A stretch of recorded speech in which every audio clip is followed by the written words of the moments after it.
You're on, Joe. Hey, Star Wars fans and Rule of the Galaxy fans. It is Joe. Welcome back to the Rule of the Galaxy podcast. It is chapter 322, and we are live on YouTube. So glad to be here.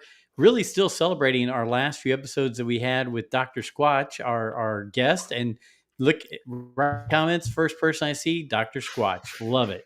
So thanks for joining us again, Dr. Squatch. But it's chapter 322 of the Rule of the Galaxy podcast. I am torn between showing you all my Captain America hat or my Captain Rex and a shirt tonight, but we'll just see how the night goes with all that. I'm really excited because we have the entire crew back. So always like, subscribe, follow, smash the like button, do everything you're supposed to do on social media, whether it's YouTube or whatever, and follow us on your podcast platform of choice. But let's go around the room. You've heard enough of me already. Let's start with that guy who talked to me about France a few weeks ago, Brent Dykman. How you doing, Brent? Bonjour, mon ami. How we doing? So yeah. By the way, that has a little bit of a connection to today to this trilogy, this movie that we watched this week. I wasn't sure if it was full French or if it was a mixture of something else, but there was definitely a French sound to the dialect. How you doing, sir? I'm doing great, and it did. And we'll talk about that later. It did have the French underground kind of feel to World War II in it, didn't it? Yeah. Yeah. So I'm glad you're here. I'm glad everything's going well. Welcome back to the show. And anything new going on in the Brent life? Not really. Yeah, no. Okay. Nothing major, man. Well, I've got a topic for all of you here in a minute, and you'll have some feedback on this, Brent. But while we go around the room, we'll go to my cousin, the guy who's wearing a shirt that fell off the back of a truck, Alfie. How you doing, Alf? Hey, we're doing real good. A friend of mine found somebody on Facebook that just happened to have cases of Pacers T-shirts that didn't get passed out this season. So that's all I'll say about that. It was a nice, pleasant surprise. I don't want to out anybody. You know how our people feel about that. We do. Yeah, we do. You know how our people. Yeah. Hey, we have friends. We've got a guy. He's a friend of yours. He's a friend of ours. Yeah, that's right. If he ever needs another favor, you send him to me on the day of my daughter's wedding. Okay. That's right. Yeah, I do still have one more daughter that can get married. That might happen. I'll sit back there and just take everybody to visit me. Next on the list, we have this guy who looks like a character from the Andor series, our friend D-Doc from Philly. How you doing? I'm doing good. And I just happened to, I randomly go from beard to mustache, and I just happened to go to kind of straight stash this week. And then my guy shows up, in the show. So, yeah. I would have to do a different kind of part with my hair to match him, and I would probably have to lose about 20 pounds, but I think I could pull it off. Doc, you are a stunt double. You are. I agree. I want to know how much you get paid by the Disney Corporation for your role as a stunt double for Lonnie. Yeah, I don't know. It's funny. It is kind of funny. I saw him and I was like, "Oh, the boys are definitely going to be bringing this up again." Adam Parker, who didn't make the connection until he just signed on and heard us talking about it, dude, he does. I mean, he's a long lost brother. I wouldn't say a spitting image, but there's definitely a family resemblance to that guy. He's saying I would have the tool to get the listening device off. I agree. Yeah. I would have had that off a lot faster. But no, I don't know the intricacies of that. We'll have some definite talks on Lonnie here in a little bit, and Andor. Gosh, guys, we'll hop into this, but it is rough to get through a movie and a half in an evening, rush through work and daily life and everything else, and then go and talk about it. He was right. Gilroy was right. We're pampered and spoiled. Oh, half an hour, it's not long enough. And next thing you know, we're like, well, that's too much. We got to talk about all this. But I wanted to throw this out there. And Brent, what I was talking about earlier when I said we'll come back to you, when I asked what's going on in your life, did you go check out Revenge of the Sith with Tom Line? Because I wanted to check and see with everybody. I know D-Doc posted something, but before we get into Andor, let's face it, it was Revenge of the Sith weekend, and everybody went and checked that out. D-Doc was the latest to go check that out. Our friend from the show who's with us, Dr. Squatch, I think has now seen it 4 times. So he's got the grand slam going on. 4. Yeah. And but let's just he's acting like it's 20 years ago. He's acting like Alfie circa 20 years ago. True. That's right. True that. Tell me about your experiences, Brent. I'll start with you. Alfie, I know you went with your kids. D-Doc, you finished it up with your son yesterday. How did everybody go with the experience? Did you enjoy it? Was it fun to be back in the theater and checking out Revenge of the Sith on the big screen? So, I guess I'll just chime in. Yes, I was able to go to the 10:30, the late night showing on Friday, last Friday. It was the movie that I thought it was. I'm not the prequels lover of the room, so as Tom and I left, he gave a review and we were leaving and basically said similar things. The dialogue and the acting is still as stiff and wooden as ever, but the visuals were great. It was cool because I did recognize uh, 3 or 4 of the students from the high school, and then the kid next to me got his dad to come out, who was 16 as well. Because I mean, he's the one that his dad's 16. No, the guy next to me was the dad. The guy over the way was the 16-year-old. But it was the 16-year-old that was really the one that was like driving the ship. And it was like grandpa, dad, and then 16-year-old. So like they had the whole generational thing in the room, which was pretty cool. That it was a family affair for them, which is cool. But yeah, I saw a bunch of kids. I went up to one of the kids at the school that I also know outside of school vaguely, and I asked him. He's like, "Yeah, it's the first time I saw it at a theater, and it was awesome." So he's high school sophomore this year, maybe junior. So again, 16, 17 years old.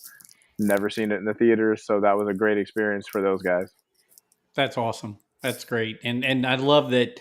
I love that our little Rule of the Galaxy community is not just the 4 of us, even though we are the solid Mount Rushmore of it. We've got so many tangents to it, friends in the community that we, Mass and Tom and others, J Doc, Dr. Squatch, Adam Parker. We've got these like little things. It's almost like a spider web leading to Andor later. We're almost like a spider web with all of our friends in the community here. But Alfie, I'll go to you next. You went and saw it with Azalea or all of your kids? Enzo and Azalea went, and then we Okay. met some guys that I work with and their families. So nice. One son was 19, and he'd never seen it on the big screen. My friend's son was 9. I think this was his first Star Wars movie to see on the big screen. So it plays different. I'm sure they had some comments on it being a little bit different than watching it at home. Right. Enzo loved it. He said that it was peak Star Wars, and like me, probably his favorite that he's seen so far. Azalea was, I think, really starting to come down with her allergic reaction, so she was very wiggly, wanted to leave, but once the duel on Mustafar started, she was locked back in. I mean, I think everyone knows that it's my favorite film. I despise the other 2 prequel films. There's like 10 minutes of The Phantom Menace that I actually enjoy. Maybe a third of Attack of the Clones. But for some reason, this movie just hits for me. I think it looks great on the big screen. It really is very telling that Star Wars needs to be on the big screen. The 60-inch, it doesn't do it justice. The sound was great. Yeah. Mm-hmm. Yeah, that was one thing I noticed with the sound. I'd never noticed the battle droid when when the battle droids are pulling Palpatine away and Anakin is chasing them. There's one battle droid just almost off screen that is saying, "Get him, get him, get him." I'd never heard that before. Really? Yeah. But I mean, it's been 20 years since we've seen it in the theater. Yeah. It looked great. I mean, it is look better than a lot of movies that come out now. And I don't really understand how things can be so expensive now and put so much time and effort into them, and they look just so awful compared to something that was 20 years ago. Yes. I agree with you about the dialogue and the acting. It is still kind of wooden. I still think Hayden Christensen knocks it out of the park. Ewan McGregor in that last third of the movie is really great. Cuts like a knife some of those times. Yeah, it does. Cuts like a knife. If they were to release the 4-hour cut, I'd be in the theater tomorrow. Man, could you imagine that? No. 4 hours. That's a long time to sit in that seat. But I'm sure we would all give it a try. Even Brent. I bet you Brent would check out what they were missing. D-Doc, you finished up yesterday, I believe, with your son, who is, how old is he again? He's 8. He's 8, and this wasn't his first Star Wars in this theater, but this is the first time he'd seen Revenge of the Sith in the theater. Yes, yeah. So this was fourth. This was his fourth actually in theaters. Wow! And it's all been re-releases. It's been Rogue One, Return of the Jedi, Episode 1, and now Revenge of the Sith. So I was looking back on the pictures of me because each time we've gone and seen Star Wars, we take a picture with the poster. Mm-hmm. So, I have this picture of little him in front of the Rogue One poster, and I was like, ooh, he might have been a little too young when that re-release happened. And I'll probably think the same thing about Revenge of the Sith now, but I don't know. I just thought it was amazing. I'm still on the high off it. And last night I had the epiphany where it's like, I'm like, this really might be my favorite Star Wars movie, just for all the emotions that it has, for how epic that movie is. Alfie, you talking about the sound and like us talking about at home versus movie theater experience, when the Venator is flying over the screen, and you hear the engines of it, when you hear the engines of the Invisible Hand, when that's like crashing Grievous's ship, the sound is incredible on it. The close-up shot of Grievous's face, I sat in the second row. It was a smaller theater, so it was actually kind of perfect because the screen still felt big and you could see everything. But seeing that one, what is Grievous saying when they do that really close zoom in on his face where you can like see the skin behind the mask? Army or not, you are doomed. Yeah. That is epic. And the CGI is just next level. I had those same thoughts. Like, you can't help but be like, this was 20 years ago, and look at like how crystal clear the CGI is on it. It's perfect. George definitely made some ups from Phantom Menace to the time he got to Revenge of the Sith when it came to the technology. Made a big leap in that time frame. Yeah, I will say that there are some CGI of like Anakin and Obi-Wan, and specifically Darth Sidious, that still look off, but that was 20 years ago, and CGIing real people still doesn't look there. It's just not a good thing to do. It just doesn't look right. I always feel like I feel like in Revenge of the Sith, and I could even see it better in this, when there were scenes when they had to CGI the characters, they made sure it was done in a split second and it was kind of far away. Like when they land Grievous's ship, you kind of see all of them in the cockpit, and they're like definitely like kind of CGI'd in there.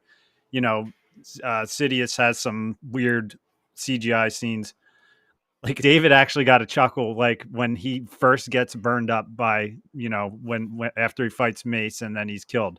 He's kind of just sitting there and his hair is all kind of weird, and he's like, he looks kind of funny. And Dave was like, I was like, yeah, he looks kind of funny right now, doesn't he? But man, hearing his voice through the speakers of the movie theater too, like how it gets that deep tone and the bass to it, and like a electronic feel to it.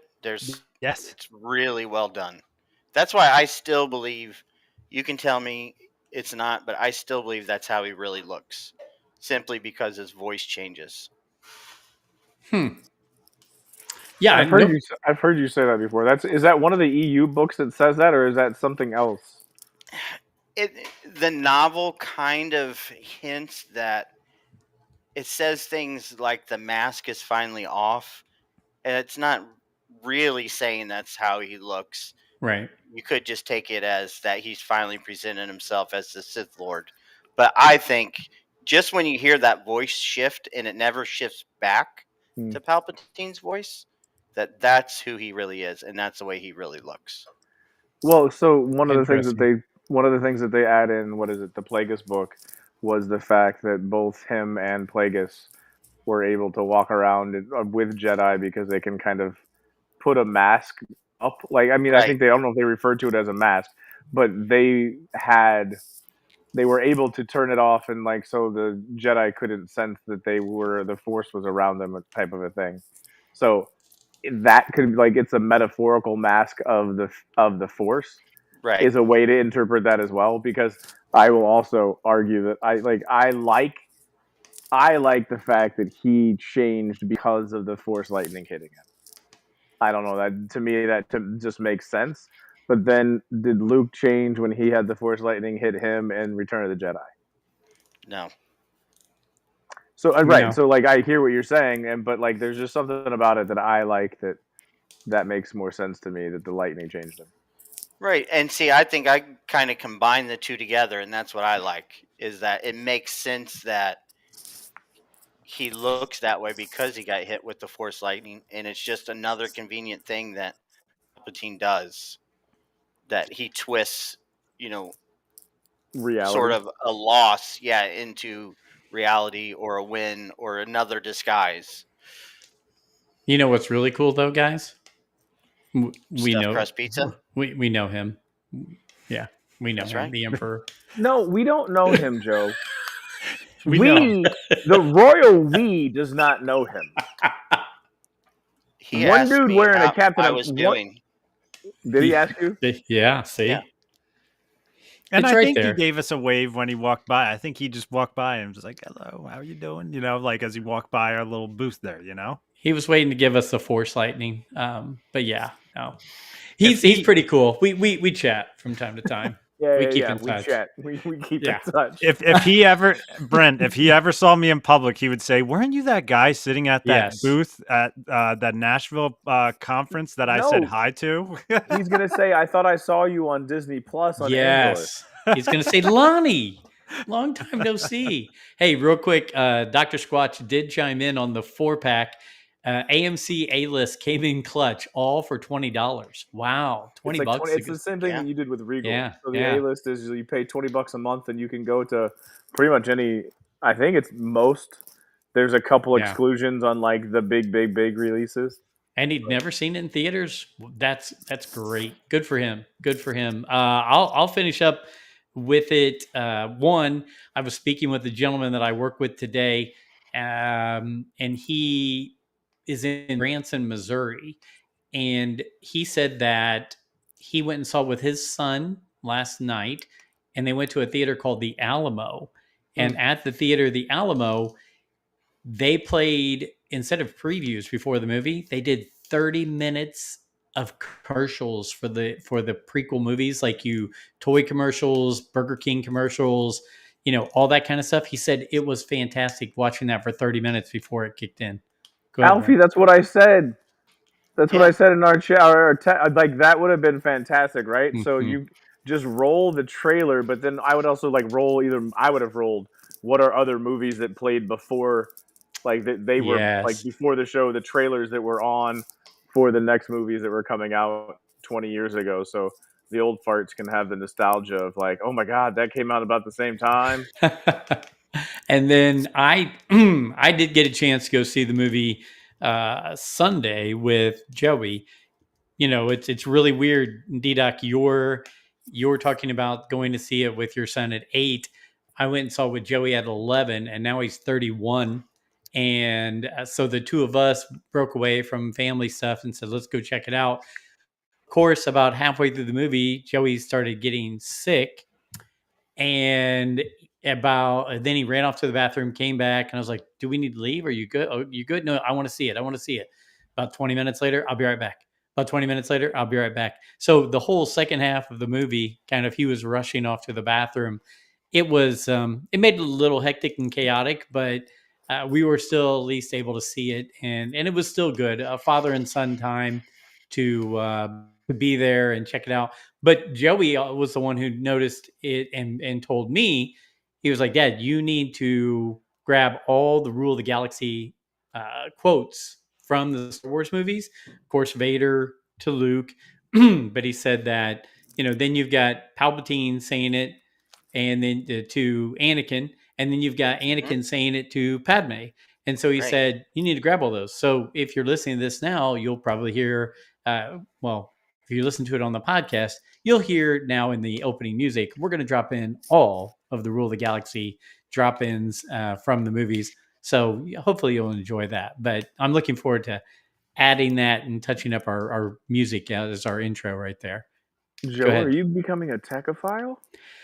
I tell you what, Brent, Lori and I'm just going to break away for a second. Lori and I recorded another podcast on Sunday this week, and we have another guest coming up for next week. But she and I were talking, and there were things going on left and right, craziness, our dogs, conversations we were having, her laughing and forgetting things, all this stuff. And she kept looking at me. I was like, I'll fix it. I'll fix it. I'll fix it. She listened to it today. She came home. She said, you're really getting good at editing. And I was like, thank you. I appreciate that. I was gonna share the French, like, because my dogs broke in, and I was like, I threw a couple GDs and stuff like that, and that did not show up in that podcast. So I do want to, like, I don't know if this is the first time I've talked to you, but you did a fantastic job of editing all that crap out. Sorry, Doc. Thanks. Go ahead, D-Doc. Oh, that's fine. One thing that got a chuckle out of me was in the opera scene. You know how like there's randomly applause for it, so it's the surround sound. So David like kept like looking back over him, and he was like, "People are clapping in here." And then he was like, "Why are they clapping? It's just like a jellyfish or something." I'm like, it's an opera. Yeah, I'll tell you later about it. It's yeah. Wow. I feel like, okay, I feel the same as Little Doc every time that scene comes on. It is an odd, the There's sound. just like bubbles. Because we're not elite. That's out of our class. That's true. And the regular opera makes me feel that way too. So one thing I never noticed before too was before the opera on the big screen. I never noticed that Twi'lek walking up the stairs. I saw that on the big screen. That's a good I was one. like, whoa! All Twi'leks are attractive. That's just how, except for Orn Free Ta, right? Is that the senator, the overweight, obese senator. You're right, D-Doc. That is true. So I know we have plenty of things. Is there anything? Anything more on Revenge of the Sith? Go ahead. Okay, so you brought up the two characters repeating Rule of the Galaxy. Mm-hmm. What other line is repeated by two characters? Same line by two characters in the film. In that film? Yes. I got a bad feeling about this. No. It's actually really important Anakin's fall too. I think it's something that most people, it goes right over their heads. Gosh, I don't know, Alfie. I know as soon as you say it, it's going to stick to me, but go ahead. Palpatine tells Anakin to kill Count Dooku and says he's too dangerous to be left alive. And then Palpatine then Palpatine spends the rest of the movie trying to convince Anakin that the Jedi and the Sith are no different than each other. And right before Anakin turns, Mace Windu says he's too dangerous to be left alive. Love it. Love it. Love it. Like George says, it's poetry. It rhymes. And lastly, I think it's interesting. We keep seeing all these movies bomb, these big budget films, and re-releases seem to do pretty well for as little investment as it takes to get them back in the theater. Yeah. Would it be nostalgia? Would it be worthwhile to have a theater that just showed a rotation of nostalgic films? I'd go to it. They have one in Franklin, but it caught like the art craft. Different films. They only show a few movies a year though, because of the cost to run the place and all of that stuff. But that's I all understand. I understand what you're saying. Let's buy it, guys. Let's go in together. Let's buy it. Done by donations. Yeah.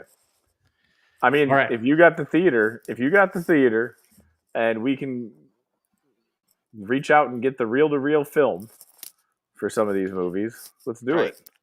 So this movie made $42 million this weekend, and it beat out The Accountant 2.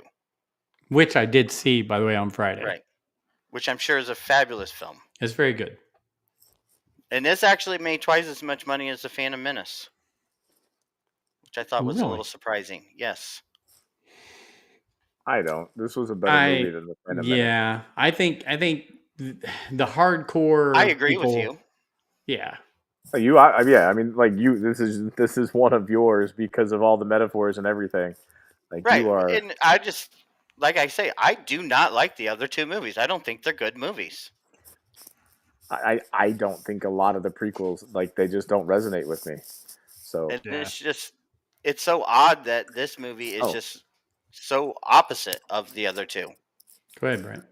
So I was also listening to last week's podcast, and you guys were talking about a television show called Lost. This is a side note, but at the same time, that's what we're all about. It made me think of the Mortis arc. You guys were talking about the Mortis arc. Mm-hmm.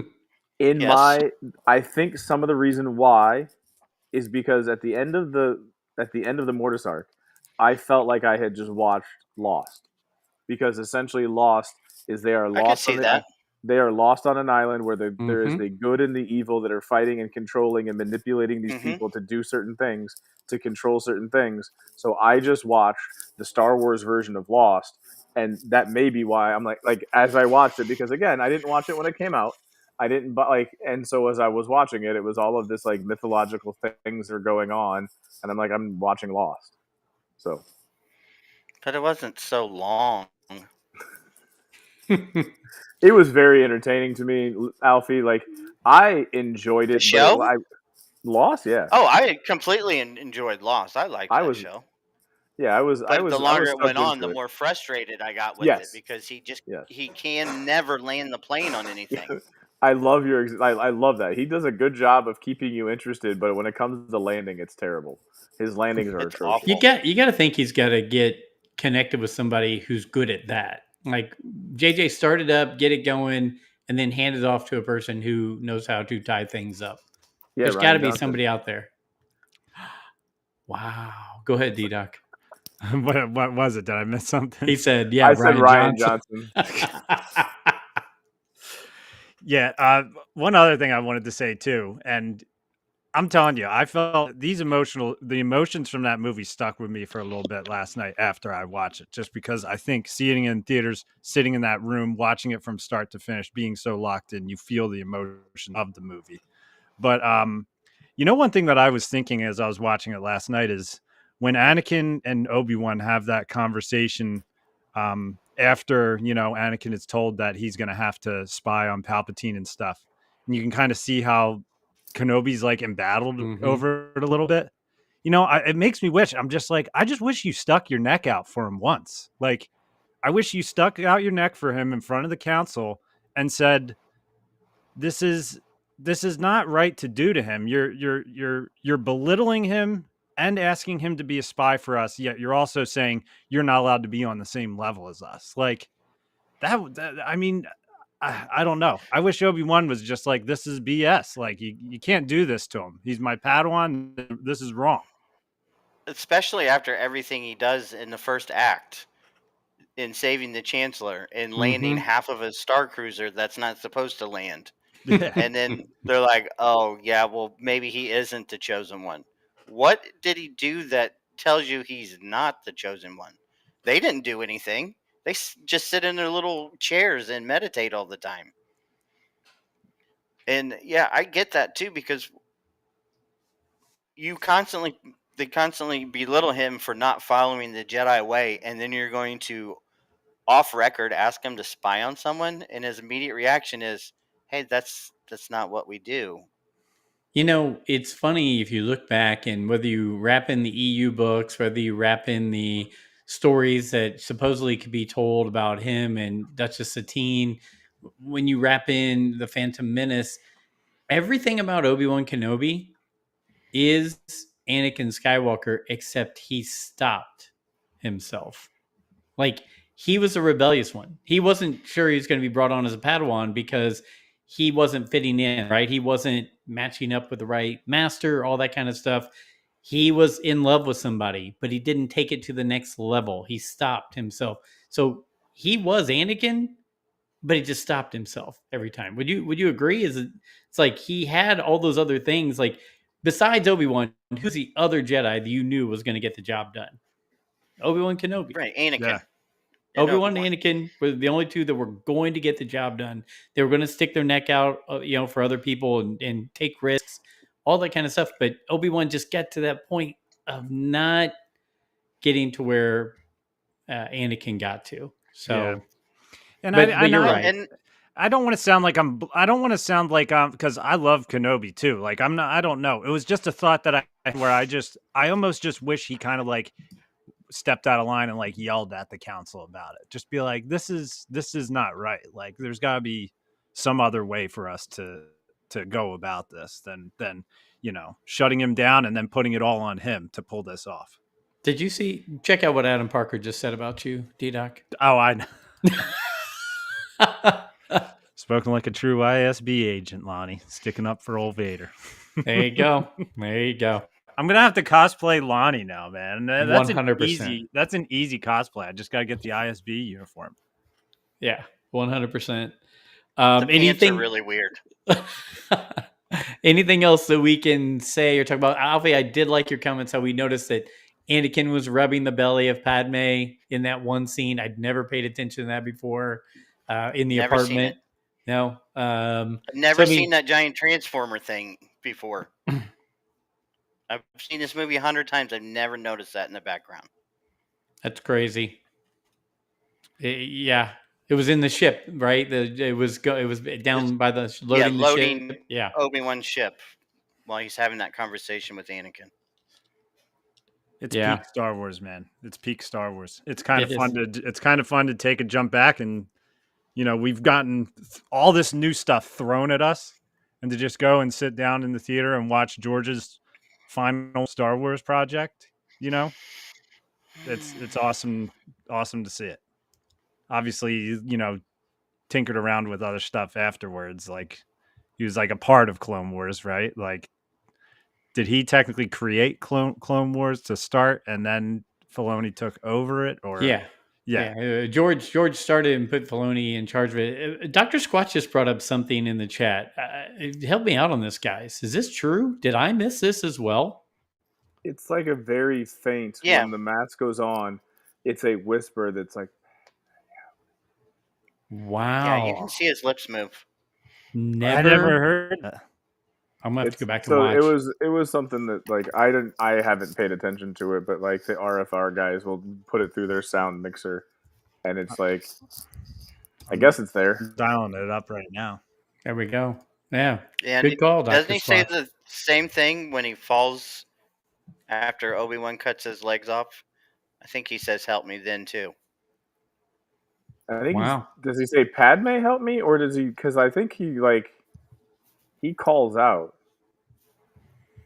I don't know. All I know is he hated Obi-Wan at that time. It was very sad. I hate you. That was such a Squatch said it took the fourth viewing for him to actually hear it. And Brent, I don't take this the wrong way, but I thought of you during the viewing of Revenge of the Sith. We had the conversation about when he becomes Vader. Oh, yeah. I'm standing by when the mask goes on, because especially in the theater, you can hear the heartbeat stop. Mm-hmm. And then once the mask seals, it starts again. Yeah. Okay. I like that answer. Like the fact that the heart, because I know what you're talking about. So that means that the evil Darth Vader then is responsible for the worst addition and quote right when he becomes Vader. No. I hate that. Sorry, like I hate that. I might have missed it. I had to run out and do something real quick. No, you're good. But like, if you guys discuss that, I think that is the. No, we didn't. Yeah, I'm not a big fan of that either. It's about as cringy as putting in like the Sice Noodles band song into the Return of the Jedi. That's cringy as well. I wouldn't go that far, but yeah, it is. But I don't enjoy that. All I know is go ahead, Joe. I was gonna say, and you're bringing up the Sice Noodles thing. I'm in a nostalgia thing here. I really enjoyed watching the uncut Star Wars movies with D-Doc, J-Doc, and Alfie in Pittsburgh in a hotel room. Those were fun to watch and see the difference between that and the special edition. So when you said Sice Noodles, it made me think of it. Go ahead, D-Doc. I forget what I was going to say next, but I do have it dialed up. Let me know if this is too loud. I'm going to play it. Is that too loud in your? No. All right, good. You guys can hear it well. Let's roll it. Yeah.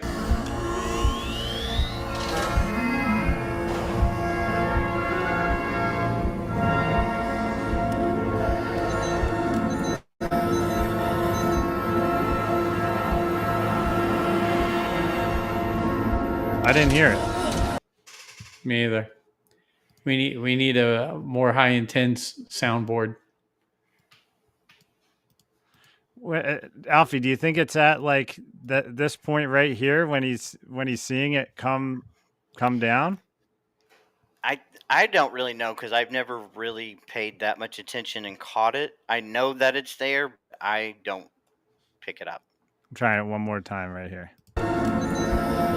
As it closes, Doc, let it go until it closes. Okay.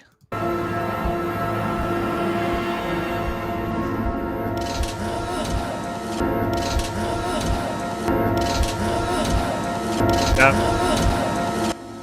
I hear something. It sounds like Saw Gerrera from Andor. He's saying he is saying Padme, help me. I'll dial up the volume a little bit.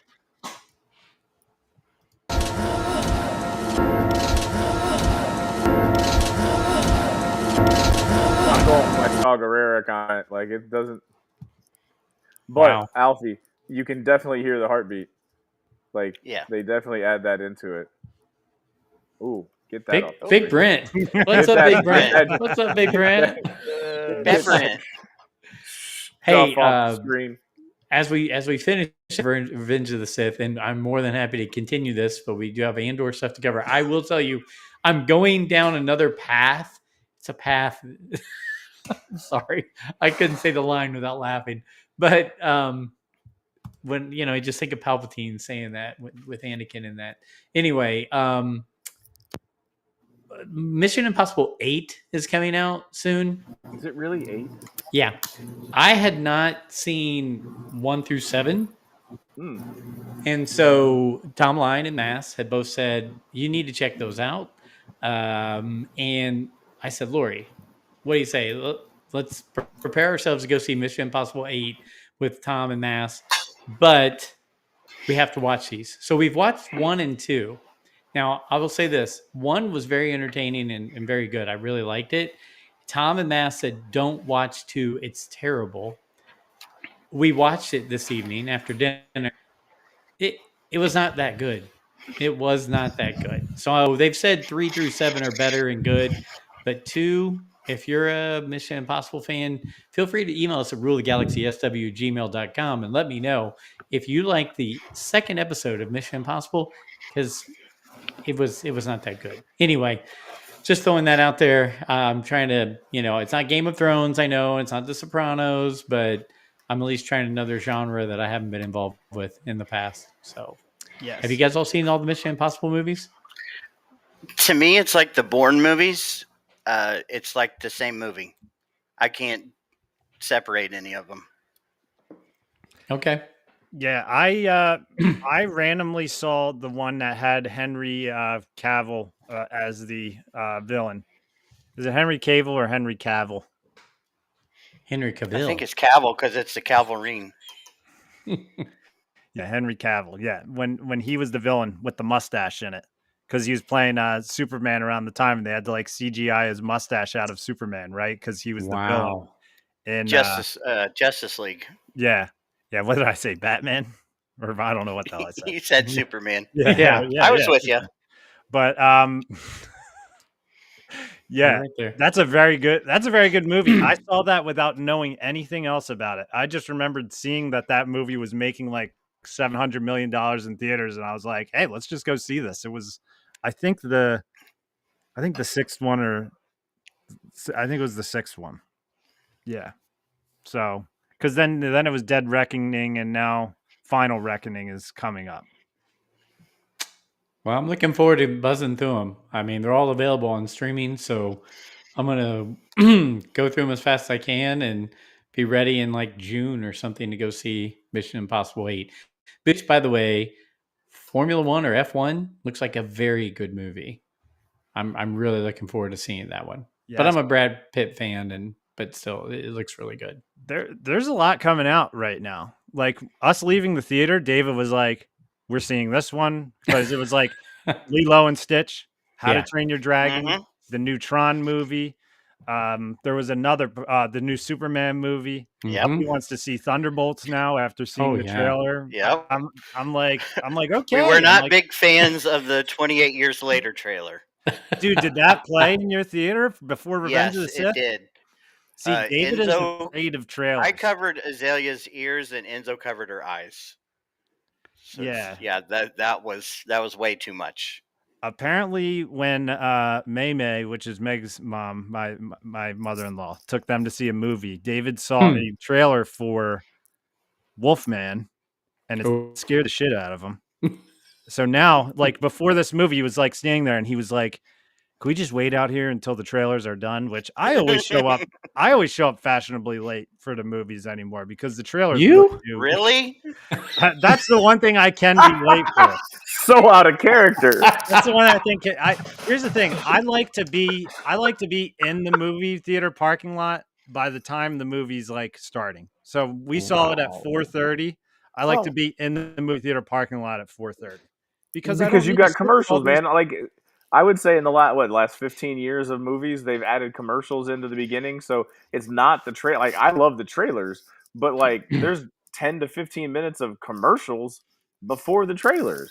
Yeah. There's commercials before the commercials. Mm-hmm. Before the lights go down. There's also movie, because I like to see Maria Menounos, who talks about movie all the time. Newbie, yeah. I like the Nicole Kidman thing at AMC. Of course you do, Ginger Lover. There's nothing wrong with a good Nicole Kidman. I'm sorry. I agree. Somehow it feels good to cry in a place like this. Wow. All right. Look, you've got a friend, D-Doc. Dr. Squatch and D-Doc both like to go to the movies late. I'm paying to see the movie. I don't need to sit 30 minutes before, especially usually it's with 3 kids, but with an 8-year-old. I'm like, I don't need to add an extra 30 minutes onto this. Kids make a difference. You're correct. Guys, let's hop into Andor. Should we have to? Let's look at the title. There's no wedding, Alfie. There's no wedding this year. No wedding. There's still a dinner party. Let's see. This is the second arc. So episodes 4, 5, and 6. Ever been to Gorman? Melatonin? Wow. Ever been to Gorman? I have friends everywhere. And what a festive evening are the titles. And I'll start off and I'll first say that, Alfie, you are 100% correct that the actress playing Clea should be playing Leia in movies with recasting her instead of someone else as Princess Leia in movies. She has a striking resemblance to Carrie Fisher and Princess Leia in these shows. And by the way, I think she's really good in these 3 episodes. She's really good. And sometimes I can't tell if she's the boss or if Luthen is the boss. Luthen acts like the boss, but let's face it feels like sometimes Clay is in charge. So, yeah. Guys, the floor is open. We can obviously jump into little things here or there. But I will say, I did watch something the other day on YouTube that said, if you're wondering what's going on, every time you're seeing stuff in Andor, things are going on over here in Rebels at the same time. Yes. So while this is going here, the other hand over here doing the magic trick, Chopper and Hera and Sabine and all of them are over here. And so it is a same time parallel kind of thing going on. So and it's late. It's late Rebels too, right? It's This because would be Rebels was early. Like Rebels season 2 of Rebels. season 3 maybe. Is it even. 2? Yeah. I was thinking 3 and 4. Yeah. Well, I think. Yeah, don't they kind of coincide? This is 4 BB. This is 4 BBY, or was this 3 BBY? 3. This was 3. So I was thinking that like Rebels was in like season 2, 3 were in that like 4 or 5, like in that same time frame. It's very reasonable to think that Luthen would be communicating with Ahsoka now. Mm-hmm. Because she's Fulcrum. Yeah. Yep. And it would make sense why there's no Vader in this series either, because he's out hunting Jedi with the Inquisitors. Correct. Team Rocket. So then the next question is to go back and mess up timelines even more, which is why I freaking hate all this stuff. Obi-Wan Kenobi, the Kenobi series and all that crap. Right now. Like it ends up right about now too, right? Like so the end of the Obi-Wan Kenobi series is right in this world. Well, Luke was weren't they like 9 or 10 during the Kenobi series, Luke and Leia? I don't know. I thought they were like 9 or 10 year olds. Their ages. I feel like that they like it started off when they were cutting the whale up or the crate dragon or whatever, cutting the belly out for meat. I feel like it said 10 BBY, but then I think it jumped ahead. Yeah. I don't know definitives on that. That's what I'm saying. I hate timelines in this thing. That's what That's what my wife says. She's like, I'm watching this and I don't know when this took place. Right. She's like, can it all be in order? Even in the last arc, Deidre said she grew up in an Imperial orphanage. Mm-hmm. Or kinderblock, I think is a word. But the Empire really wouldn't have been around long enough for her to be as old as she is now. The Empire would have been 15 years old at this time? 15? 16. Yeah. Because didn't they say 16 years ago Tarkin gunsmoked those people in Gorman? Right, I guess which would be like right at the tail end of Revenge of the Sith. So like his first act was just to massacre a bunch of people. I mean, I'm not putting that past his character, don't get me wrong. I'm just saying you're really like skating the time there. And also it's the growing up piece, right? So when you say growing up, she could be referring to her teenage years too, right? True. I'm just giving it as a potential of like interpretation if you want to think that way. Did she mention when her parents got arrested how old she was? I don't remember hearing it, but that doesn't mean that it didn't happen. Okay. So we have a new listener, it looks like. I don't remember Master Eth Koth being in our chat before. But Master Eth Koth, if you're new, thanks for joining in.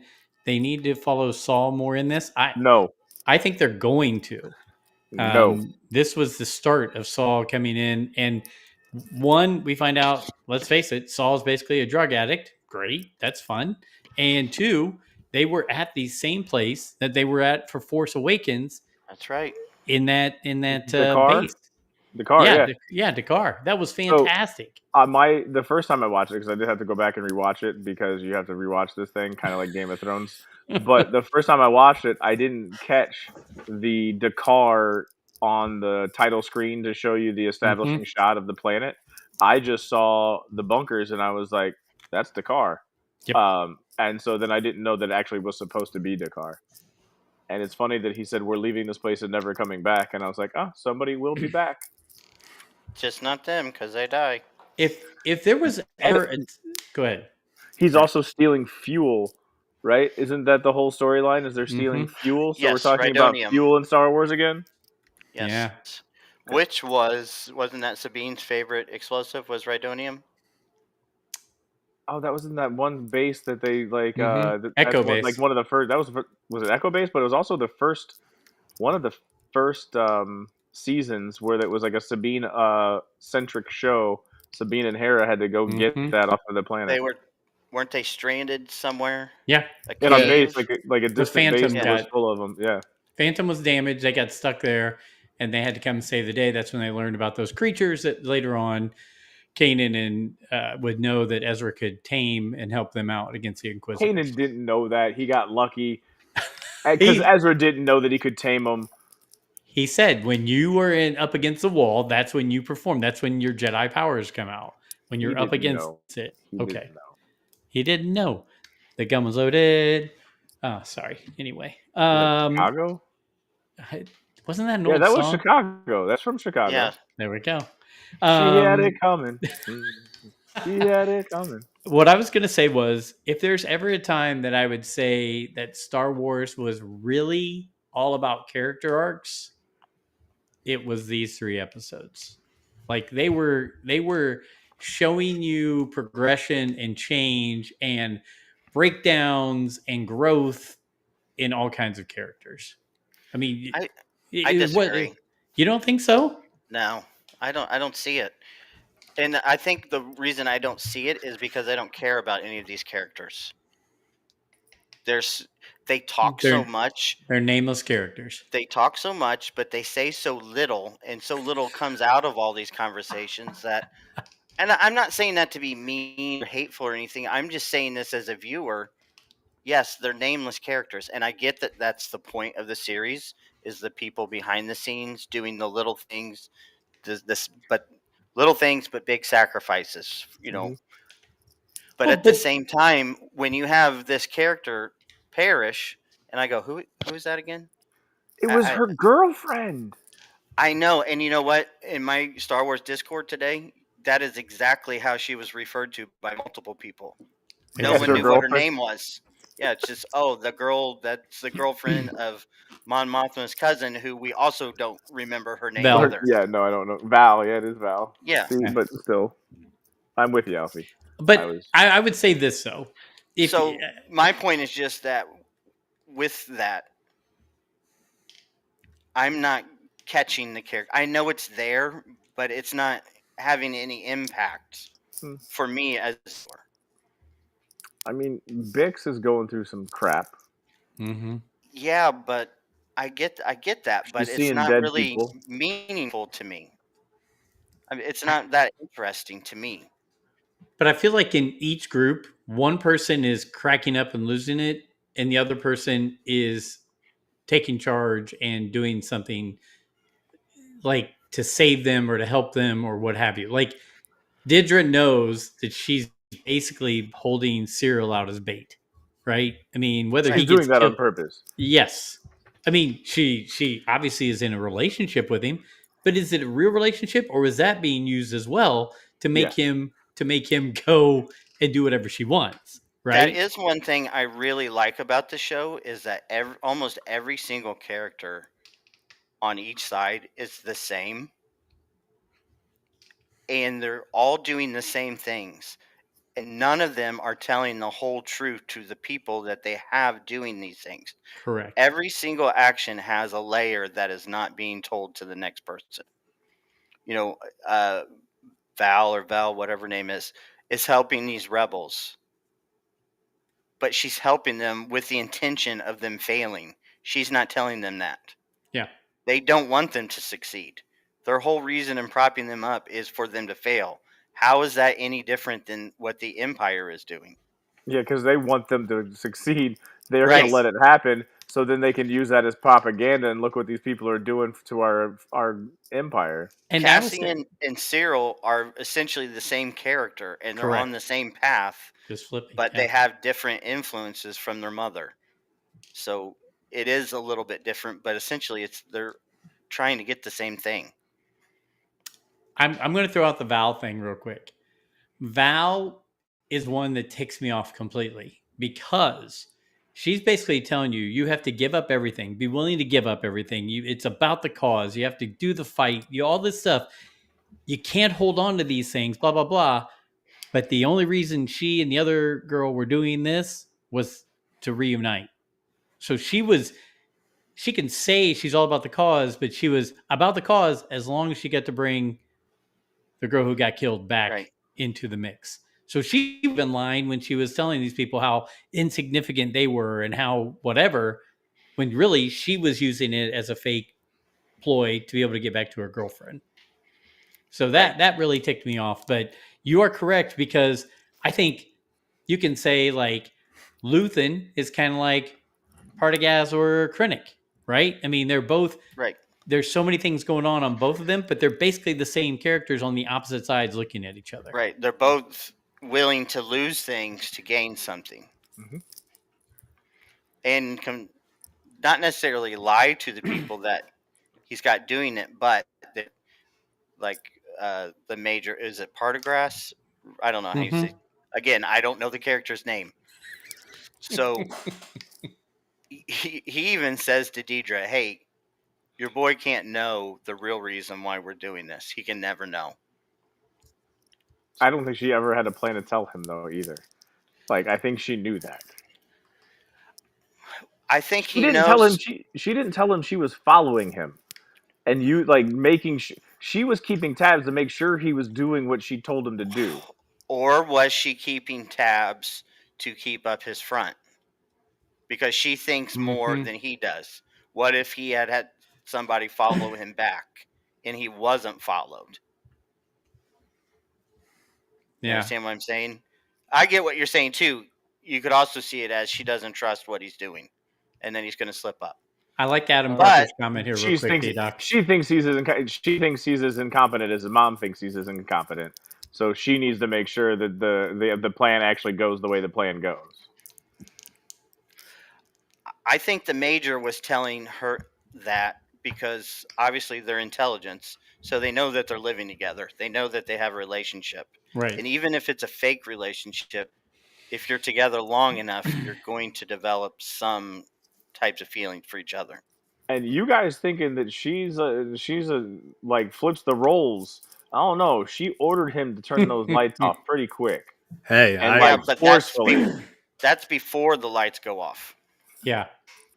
If there was one scene, man, that I didn't want them to cut to the next part of the story arc, it was that one. I was like, I kind of want to see how this goes down here. You saw the smile on his face. He knows as soon as the lights go off, he's in charge. Guys, she could never reveal there's that. No way. There's no way that he has all that from his mother built up. What's up, Hyperspace Heroes? Hey, by the way, if you guys remember, before this series started, I said there would be cosplay at the next celebration of Deidre and Cyril running around in their pajamas or their lingerie. And here we are getting right on the edge of that. So it could happen. Could happen. People could be chanting, turn the lights out, running through Celebration sometime. Yeah. I love it. That scene really gave me a crack up there. I'll say that. I wish they didn't. I don't know. I still think that he just will do what he is told to do. Yeah, I think the more likely cosplay is like Deidre walking around Cyril with like a dog collar around his neck and a leash. Oh. Yes. Dominatrix. Okay. Yes. And maybe even a mask over his head. And I'm not even going to go any further. That's enough right there. So I was Luthen almost wanting Gorman to be Alderaan before Alderaan? Yes. I mean, he that's really what he was wanting. He doesn't care, like you said, let it burn brightly, right? Yeah. He's like, what happens if it burns? He said it'll be the brightest star or whatever, however he worded it. Yeah. Yeah, he knows that that's what, like, you need a spark, right? The rebellion needs a spark. He was hoping that if that goes down in flames, then that sparks somebody else across the way, maybe on Lothal, maybe on some other planet, to start their revolution. I will say, I think they've done a masterful job. Gorman is not something, when I look back at Star Wars lore, you hear it thrown out here or there, but they've done a really good job of making, in these 6 episodes now, it seeming like it had a really key role and an important role in the rebellion.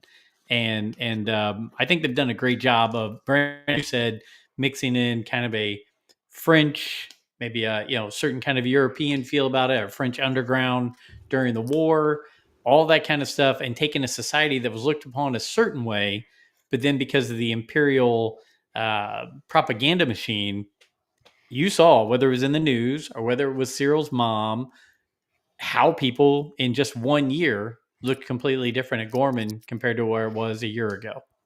So I thought that was really cool and well played and all that.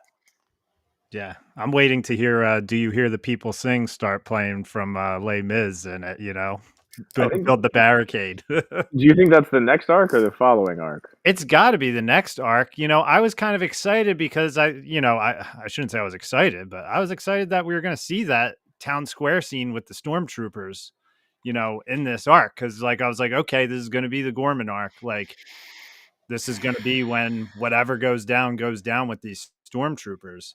Which makes me think, is that going to be at the end of the next 3-episode arc? We're gonna have to sit through another hour to get there. Another 2.5 hours, probably. At some point, go ahead. Alfie. At some point, they got to get to Yavin, and Andor has to change into his Rogue One outfit that we see in the trailer. Could that be the end? I don't know, but you think there has to be some establishment there. Yeah, and K2, I figured we would at least get 50% of K2 on this season. Like, that's what I was hoping for. Well, this other droid's gone now. I mean, left out on the planet with... He's out on a farm. Yeah. With other robots. Running around, having a good time. Yeah. Ooh, is it possible that he somehow puts... Have we ever said this? Is it possible that he somehow puts that droid into K2? Kind of like L3 into the Falcon? It's possible. Interesting. I feel like... I don't know, though, because K2 says that he's aware that he's a reprogrammed Imperial droid. And Cassian says that his nature of just speaking freely is part of the deprogramming of him. Is it possible that it's the little red guy? That because way that he that's speaks? what D-Doc's saying, is that he moves that red guy. My bad. I was thinking that there was another B2 K2 into K2, or what is it? Okay, BMO my or bad. something. My bad. Again, I don't know the name of this droid. I've watched like 8 hours of the show, and I can't tell you anything. Yeah, I think K2's a little more saucy with his language and his personality than what B2 was. Alfie, I've watched Star Wars a million times, and you know more of the characters' names from the original trilogy than I do. Like you're saying that, and I understand why you're saying that, because they're insignificant. They're bit part players. They don't carry weight to you, and I get what you're saying. But there are characters from the prequel trilogy, and the sequel trilogy, and the original trilogy I've watched 100 times, and I still say these are main characters. I have to describe them, and your guys, oh yeah, that guy. Like I will call him homeboy. I'm not talking about like Pondo Baba and Dr. Evazan or something. We're talking about the main characters on the show that we've literally watched hours of, and I'm not the only person. Multiple people, that I talk to say, yeah, I don't know what that character's name is. It is tough. Like, there is a very important part of this arc that revolves around one character. And if you don't know the name, like 6 conversations don't mean anything to you. All right, hit me, because I don't know if I'm following what you're saying. Dr. Gorst? Mm-hmm. She's the one that, like, put the thing on Bix's head, and the one that she kills at the end. Right. But did you realize in watching these 3 episodes that the ISB, like every conversation that they have is revolved around that doctor? No. Well, because I didn't pick that up, but they also said why ISB was being investigated because they were getting better results, and they were being so successful so the other, basically Tarkin's wing, wanted to investigate the ISB because they were being successful. You got it backwards. Well, the other divisions wanted Dr. Gorst from the ISB. They wanted to take him from them, right? Because he was he was getting results.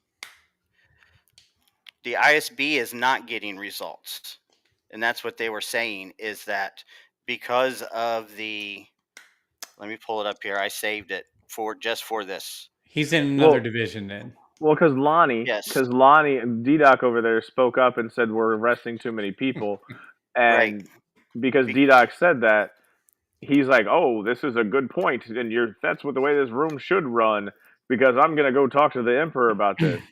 I thought, and I could be wrong, I thought that he came back and said, we're getting success, and everybody else wants to know why we're being so successful. No, that's not it. Okay, so in season 1, Admiral Yularen tells the ISB that the Emperor is initiating PORD, which is the something resetting directive. Okay, give me just a minute here, because it all comes together. Okay, so this is season 1, and this is upping charges and then upping sentencing. Cassian did. That's why Cassian got 6 years for doing nothing. 6 months, right? Yeah. Okay. So what Lonnie was saying is, because of that, they have too many prisoners and they can't get any results because they're in intelligence, right? That's what Correct. the ISB is. Yeah. So if you're interrogating somebody who keeps saying I had nothing to do with it, they're either telling the truth or they're a really good rebel operative, right? So how far do they have to go to say this person actually is insignificant to us? He said that to his superior. His superior took that to Palpatine. Palpatine said, oh, I understand your problem, but I don't care. I'm going to start a new department, and we're giving it to Dr. Gorse, and it's going to be, the facilities are supplied by the Navy on Coruscant. So Lonnie, the way that I interpreted Lonnie's statement was, we're being inefficient because we have too many. Right. So we need to, like, the way I interpreted it is, we need to stop getting some. Right. The Emperor said, no, I want to keep this up. We're just going to shift it to another and make up another department. A torture department. Yeah, then the major said, I'm sending Lonnie and the other guy to be our representatives in this new department. The other guy who used to work with Dedra. Yes. Right. Lonnie then took that information to Luthen. Yeah. Luthen then visited Bix to assess her. Luthen then gave that information to Bix and Cassian to take out Dr. Gortz and blow up the facility or damage it or whatever, to keep the ISB overloaded with work. Yeah, it took me 2 times of watching it to put all that together. Yeah, Alfie, like that's the one thing at the end of it where I didn't make the connection, was I'm like, what was I brain dead on throughout these 3 episodes that I did not find out how they somehow made the connection? Because I'm like, I feel like with how quickly they got to him at the end of it and killed him, I'm like, is she having a dream right now, or is this real? Because I'm like, this just happened very fast. Right. You know?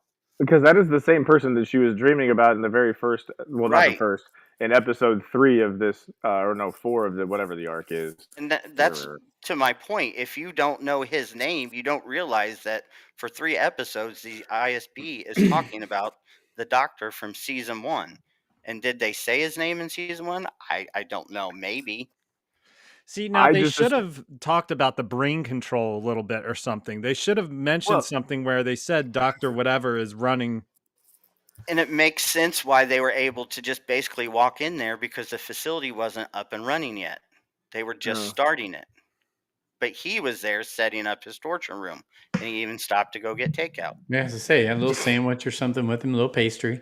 I don't know. To me, like, I was following that because I was following the whole Bix going crazy storyline, and I was like, oh, she's going crazy because she was interrogated back in season 1.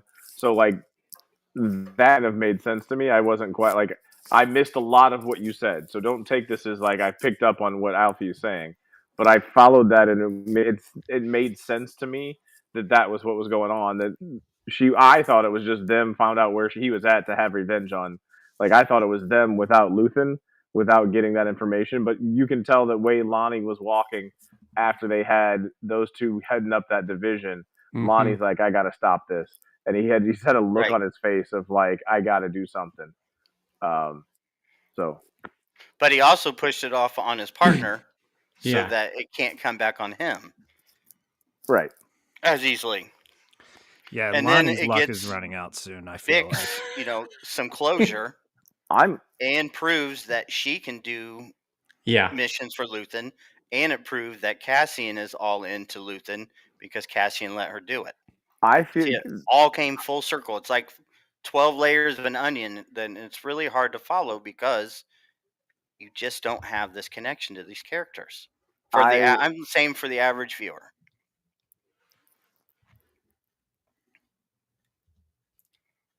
It is tough. I was a different kind of angle. I'm convinced at this point, I might be wrong, and I probably am, that Cassian is going to gunsmoke Luthen. Oh yeah, I see it. They're definitely combative, and Luthen. He's going to because Luthen's not around in Rogue One. Cassian is. Yeah, and I think Luthen is starting to show cracks, going crazy, and he's going to do something or say something that they're like Mon Mothma might tell him to go do so. Like I don't know, like you know what I mean. Somebody's going to tell him that he's got to stop Luthen, and he's going to gunsmoke Luthen, and they're going to blame all of that anything onto Luthen. So probably what happens on Gorman. Okay. I definitely could tell when he was talking about how too much was coming in, he couldn't keep track of it. You could tell he was slipping a little bit, making some mistakes, and you can't have a person with that much control making the mistakes. And you're right, Cassian's probably going to see that and go, because let's face it, as a leader, as a mentor, you're always training the people underneath you to replace you and be the next leader, the next mentor. That's really what Luthen's doing. Right. I mean, he's already said, I'm never going to see the sunrise, right? I'm never going to see this. I've already burned up everything that I was supposed to have in my life for this cause. He knows it's coming, and he'll see it and know it's coming because he's going to be expecting it, because he would do the same thing if he was in that spot. Well, Cassian already told him to leave it alone, that this wasn't worthwhile. And I think it's going to come back when this happens and they find out that Luthen armed these people knowing that they were going to get slaughtered by the Empire. It's not going to be a good look. Yeah, the cracks were showing in this, and Andor, you can tell that he's not just going to bow down to him too. He's going to talk right back at him and stand his ground, which is why when I wasn't connecting the whole doctor thing throughout it, I was like, oh, I guess Luthen like kind of threw a cookie to Andor to make him happy at the end of this, because you could tell that Andor is getting a little pissed off with him, and is not just going to follow orders for him. So yeah. It's definitely interesting. That was a very testy scene, in that statue room, and finding out that they had that it was like a fake statue and everything. It was interesting. So which one are you talking? Okay, so I thought you were talking about the testy. Okay, there's two scenes in my brain when you said that was a testy scene. I thought you were talking about Luthen and Cassian, when Cassian came up and challenged him about seeing Bix on it when he was gone. Oh yeah, that was testy. Yeah. Yeah, so that's what I thought you were talking about. But you're talking about when Krennic and Mon Mothma were going at it. That was good too. Yeah. when Lonnie was not being very helpful and blocking Princess Leia from trying to remove the listening device. I would have moved wherever she told me to move, man. She was very serious. Yeah. So sometimes I feel like she's the boss. Go ahead. Does she have some kind of relation? Was her relationship with Luthen established in the first season? Like, what is the connection between the two of them? Are they just partners, or is there more to it than that? I don't know, because there's definitely something that Luthen is hiding, and I think didn't Cassian hit on it a little bit. Somebody did in this arc, and he's basically said, "We're not talking about that." I missed that. I did too. Yeah, I don't know. There's definitely a lot of questions that we'll get answering, I think. And Adam Parker says we can all agree Krennic is an awesome character. I love seeing him and Mon go at it, like you guys were saying. I did think that was fantastic, and both of those characters, I said it last week about Genevieve O'Reilly. She's doing a fantastic job as Mon Mothma, and Krennic is just, let's just face it, Yeah. he's just a great actor, and he's playing that role to a T. Yep. I loved his line about my rebels and your terrorists. Yes. Yeah. You got to wonder what he's taking back to people about these conversations he's having with her, right? I mean, they kind of touched this on it in Kenobi with them, the Inquisitors in Bail Organa, and without real proof, it's kind of hard to bring charges against the senator. It's what they were saying in Kenobi. So yeah, it's like you kind of have an idea, but can you prove it? So I will break it down for you that in the book Mask of Fear, Reign of the Empire, spoiler alert, she gets arrested twice. Right after the Empire takes over, they arrest a number of the senators that they feel like might go against Palpatine, and don't really give them a reason why. They just keep them in cells and just keep asking questions over and over again. They let her out, but then later on, when some other crazy stuff happens, they pull her back in. So she's been arrested twice in the very early years of the Empire.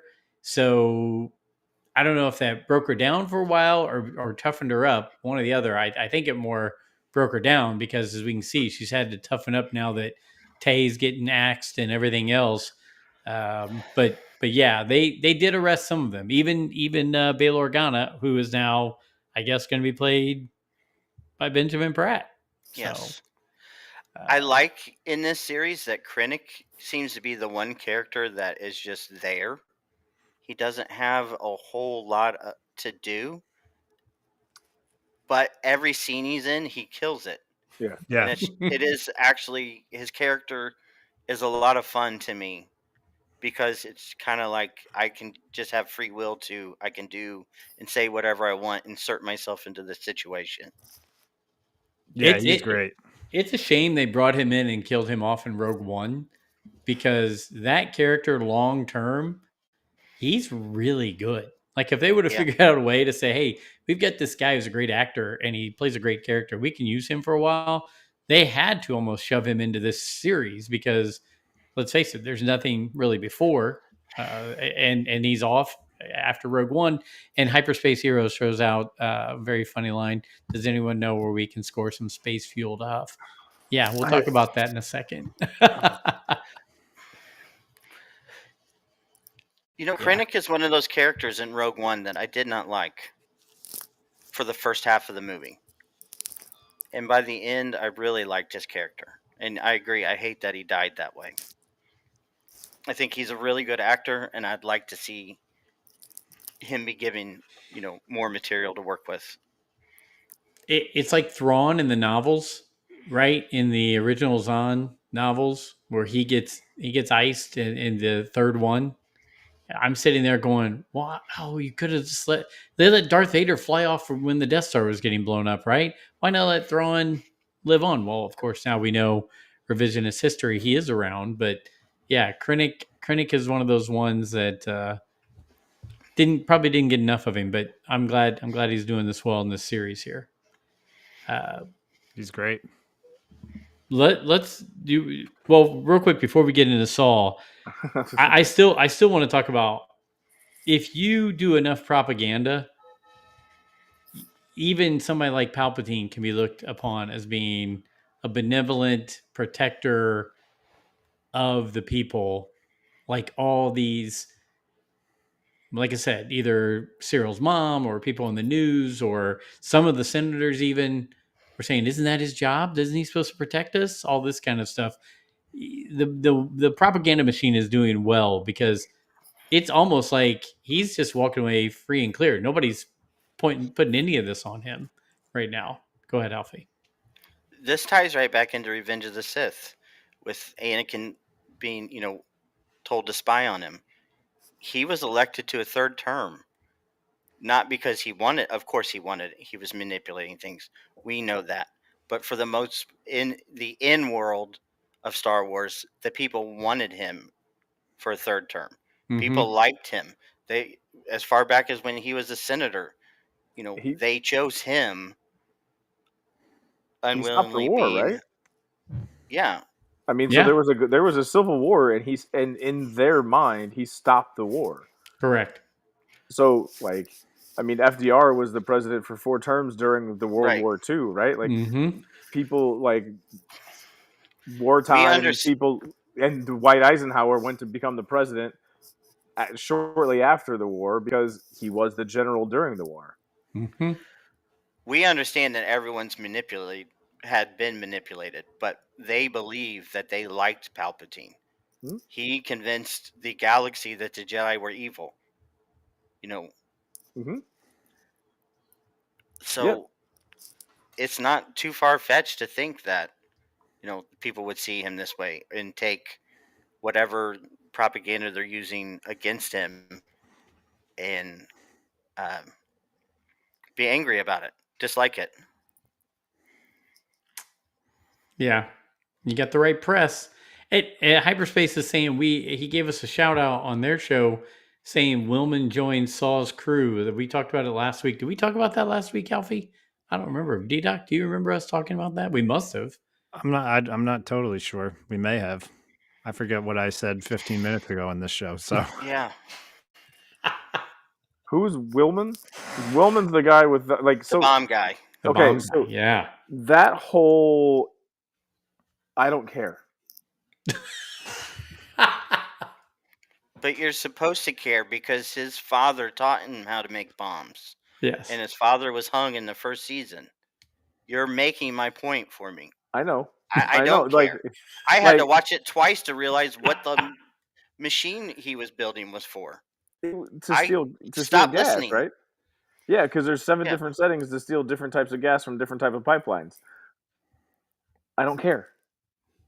And Saw's batshit crazy. He talks in metaphors. Agreed. Yeah. He talks in metaphors that no one can fucking understand.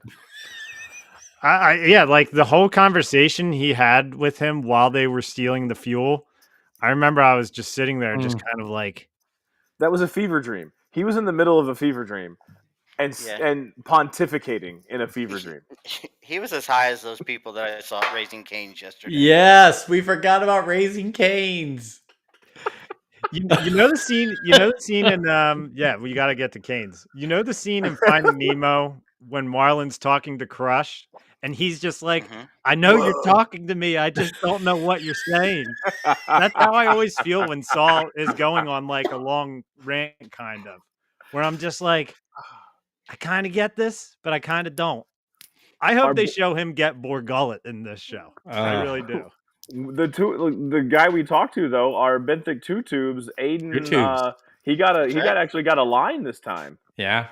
Yeah, and he's in the casting on IMDb. I looked that up, and he is in the 2 tubes. And you guys notice what he called the drug he was sniffing or the chemical he was sniffing? His sister. Yes. Called it his sister. How he loved her. How she was there for him, right? Because he lost his sister in the Clone Wars.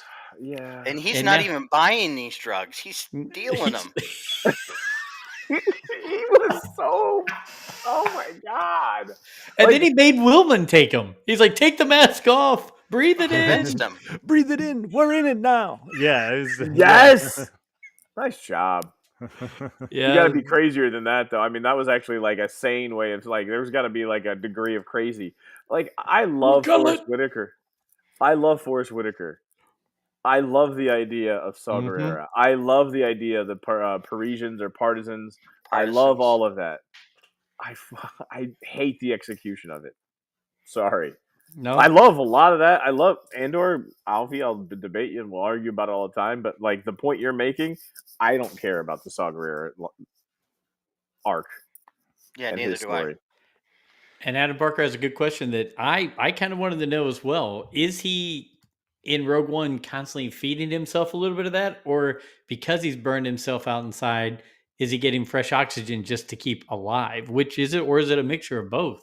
Because he had to have it on him all the time when he was talking to Jen Urso.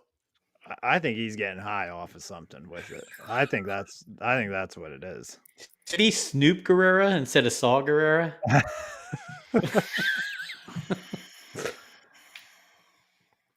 Yeah, there was Bix was doing some drugs in this too. My brother texted me and thought that she ended everything after the first episode. He's like, well, Bix is done. And I didn't say anything. And then he was just like, okay. And I was like, yeah, she's just doing Star Wars drugs. We're getting some, I mean, this is really nitty gritty, right? We've had physical abuse, almost rape happen. We've had drug abuse. We've had, I mean, this is some serious stuff right here. We had Ladies of the Night in the first one because Cassian was trying to see his sister in the Ladies of the Night. Yeah. Bix was talking about how fun the nights are. There's been some gun smoking.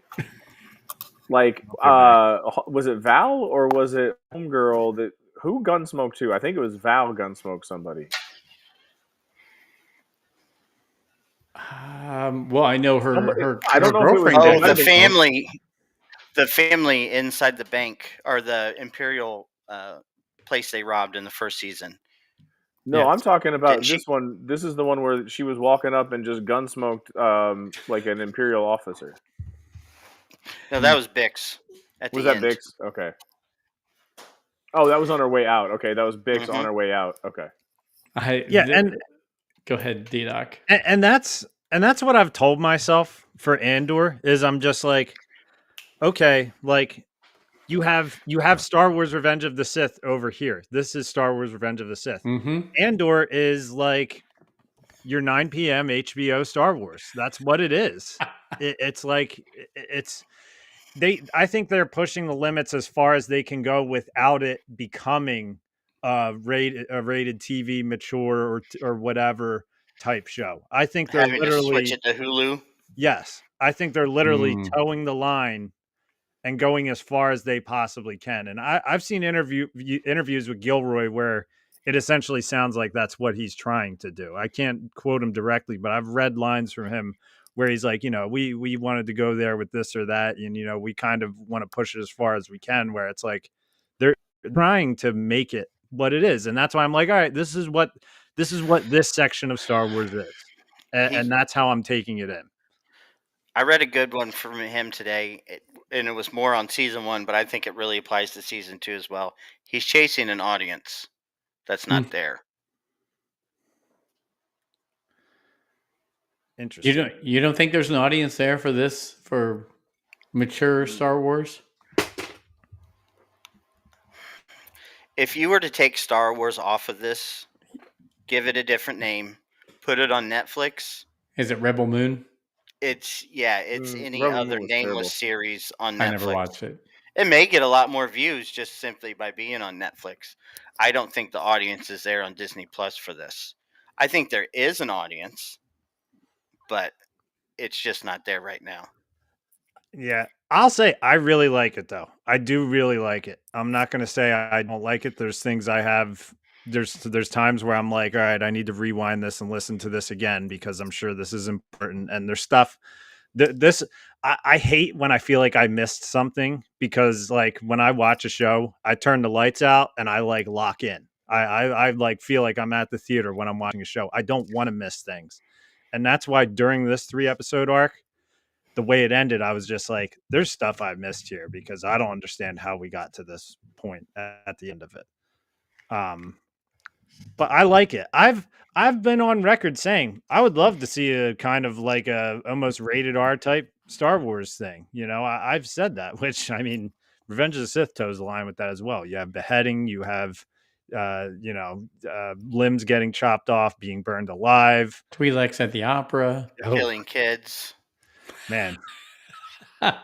And as as Adam Parker points out, we just had Neil hanging out in bathtubs before this, so we're really going on the edge.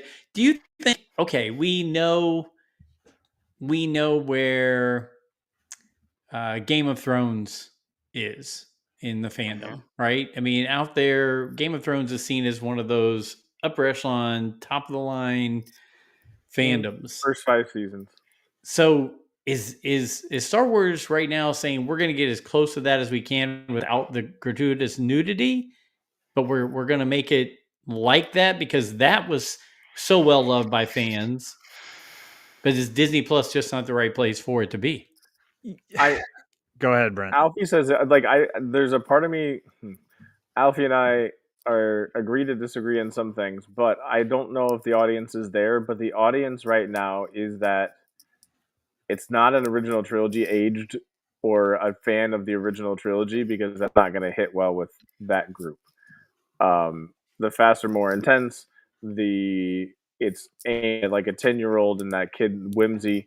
This is not what that show is trying to hit on. This show is trying to hit the 20-something that thinks they're a little bit smarter and wants it to be a little bit smarter. And I just like, since it's Disney Plus, how many of those people are on Disney Plus right now? Or is Disney Plus families with small kids? I don't know. Like, so you might be right that might not be the audience that he's thinking that there is.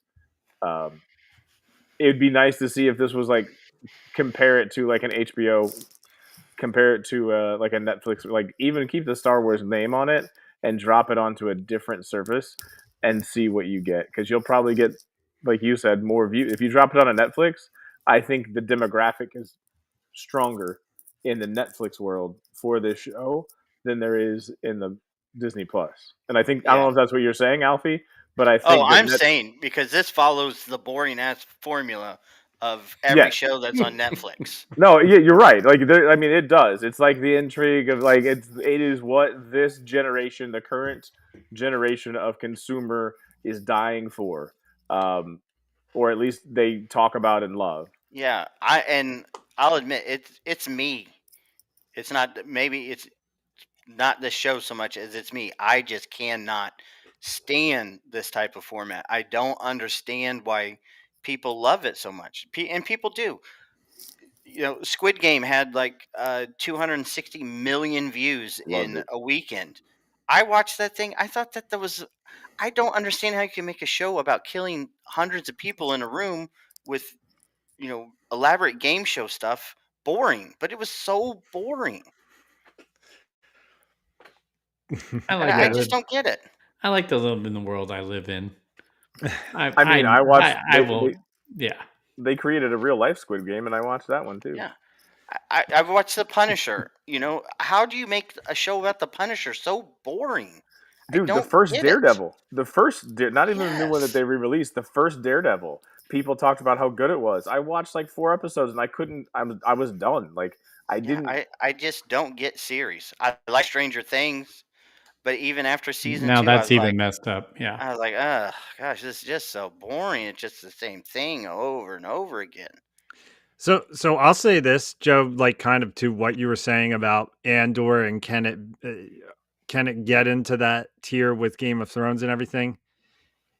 Andor to Star Wars would be like Game of Thrones without dragons because you have no lightsabers or Jedi in Andor.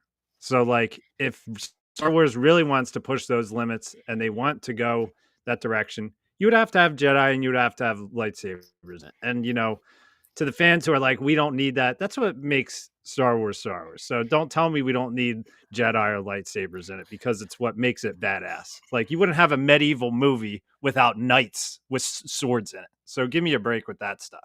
So I can watch Star Wars without a Jedi. I because there's stories that exist without Jedi. But I agree with you. I agree with you.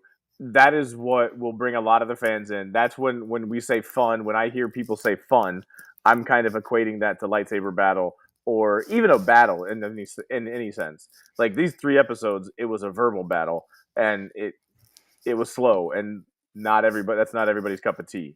So when I hear fun, I think of the wizards with space lasers. Like that's what people are like looking for, I think. And that's just not what this show is aiming for. But yeah, I agree that D-Doc. Yeah, and I'm not saying this show needs to be that. I'm just saying like the show that probably would bring the numbers and do that kind of thing would be something like that. And maybe they were trying to do that with the Acolyte. Like maybe that's what they thought where they thought they could go with that. But I was thinking that when Alfie was talking, but I didn't want to be the one to say it. Yes. But they misread there's a lot of misreading of what the population and what the fandom wants as well too. They don't read it right. So Andor, if I'm getting this right, is basically Harry Potter done up with a bunch of muggles. Pretty much. I mean, it's the new, like, if you go to like the new Harry Potter movies, they're not as good as the traditional books. Like the Harry Potter, what is it, the Fantastic Beasts and Where to Find Them? Yes. That whole series, like I think that this isn't like that. Those series are not as good because they're more Muggle focused. It just doesn't tie in the same world, and they're not as good as I've been thinking. Like as Alfie's been talking in our chats, I was thinking like this is kind of a Harry Potter-esque show without wizards. Yeah. And I might be contradicting myself as well, because Rogue One is a top 3 probably Star Wars movie for me. I love Rogue One. I think it is one of the best Star Wars movies that I've seen. But you can't have Rogue One without having what came before it. And one of the best parts about it is the pop at the end with Darth Vader and the lightsaber hallway scene. Right. I mean, and that's like the reminder of what they're against. You know what I mean? It's good to just have those little sprinkles of a reminder in there as well. And I'm not saying that's what this 3-episode arc needed or anything. I'm just saying if Star Wars ever wants to get into that echelon where you decide we're going to make a more mature show that's pushing the boundaries and we're going to get millions and millions of viewers, it needs to be Jedi focused, I think. Or they could just do like a live cam of Cyril and Dedra with the lights off. Wow. Wow. I'm tuning in. If you're going to make the comparison to Game of Thrones, you have to have a payoff.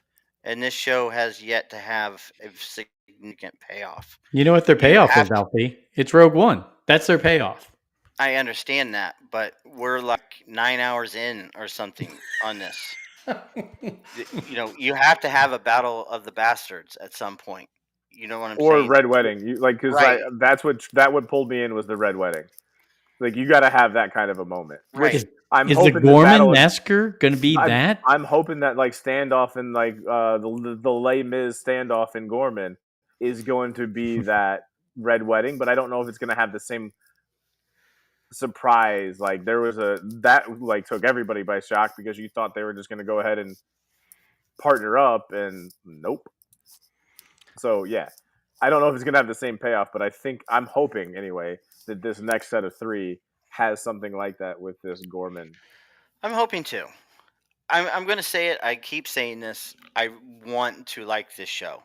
I think it is so great in so many areas, but it is just not entertaining. The first arc started off with, a pretty good sequence to kind of wet the palate, and okay, now we can slow down and get into the Andor meat and potatoes constant dialogue thing. This just went nowhere, and there's no. Yes, I can see that we're building up to the Gorman Massacre, but at some point, these conversations, it just can't keep having this same "we have to win" conversation. And I think that's part of my struggle with this show too, is that they don't win, they lose.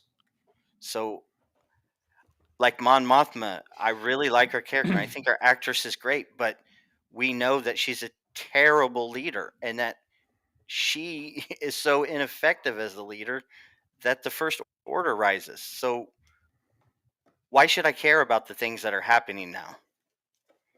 If the First Order wouldn't have risen, would you still dislike her or still say she wasn't effective? Yes, I would, because everything we've seen so far about the New Republic is that they were they tried so hard to not be the Empire, that they were completely inept, just a giant bureaucratic They were the Empire failure.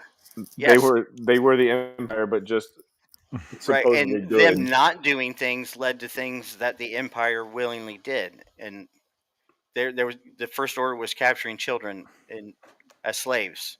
turning them into stormtroopers. That happened on the New Republic's watch. Piracy plagued the Outer Rim. Warlords, all this chaos going on that they couldn't control.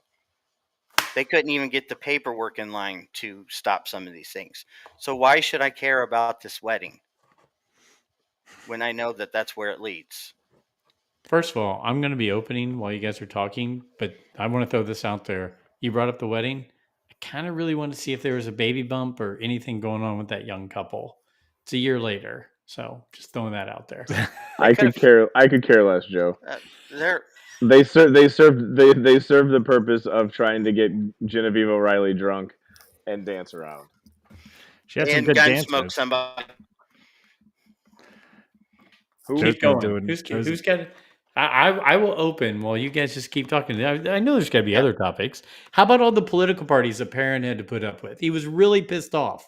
And this is the guy who left the party. He was really pissed that he had to go to all these There's parties. 80 parties he had to go to. There's just not enough time. I mean... Going to Home Depot. Maybe Bed Bath & Beyond. I know they used his name, but that's not Bail Organa. And I don't know if he's going to come back again, but he is. Is he going to have a couple more scenes? Because that one little 2-line scene wasn't enough. I'm a big Bale fan. I don't know if it was in the trailer or magazine, interview variety or something, but there's a picture of him in a Senate pod. Oh, okay. Yeah, I saw a quote from Gilroy where he was like, I had to get that quick intro out of the way before he really gets more involved with the show, since he had to be recast, which I did read that the original actor for Bale, which I can't think of his name. Jimmy Smits. Yeah. That he's involved in a show with stars and that he's filming for that or something. So there was filming conflicts and they wanted Bale as part of the show.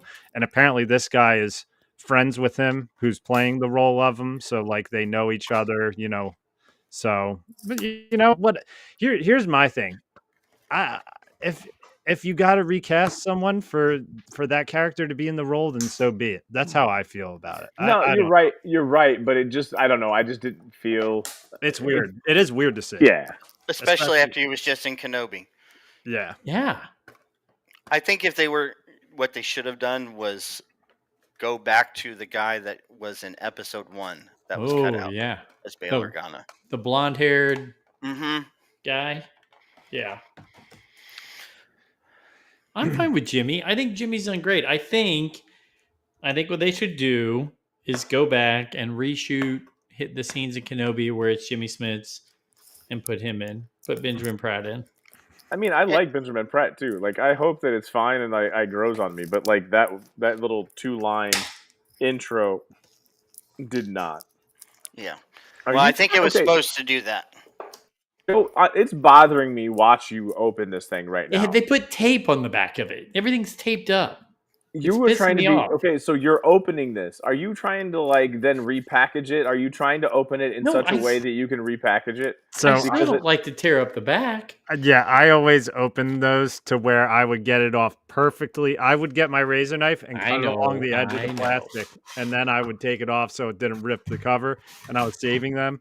And I recently was doing a cleanup. I had every Black Series box that I've opened. Yep. I had every Black Series box that I've opened in a closet over here, stacked up nice and neat. And I was like, I should throw these out. There's no reason for me to keep these. And I did throw them all out. Yeah, I don't. I used to keep stuff, but you're right. I don't keep things anymore. Joe, yeah. I have the same figure, and I got it from Ollie's just like you did. Yep, $4.99 at Ollie's. $4.99. I was going to open it tonight, and then I got to looking. I am only missing 2 out of that whole series. There we go. And I have them on the card, so yeah, I couldn't do it. Just couldn't do it, man. I just couldn't do it. I did Dark Trooper and Boba Fett. I hate to be that guy. My battery is going to die on me. You go. So we're going to finish I'm just going to say, her helmet does come off. Oh yeah. Oh, the 2%ers. The 2%ers. Yeah, in the that'll world. come in handy later. Thank you, boys. It's always fun to sit and chat and escape the real world and chop it up and argue with my boy Alfie. Thank It's you, always a everybody pleasure. that's in the. Thank you. Sorry I couldn't meet you, Dr. Squatch. I did listen to you.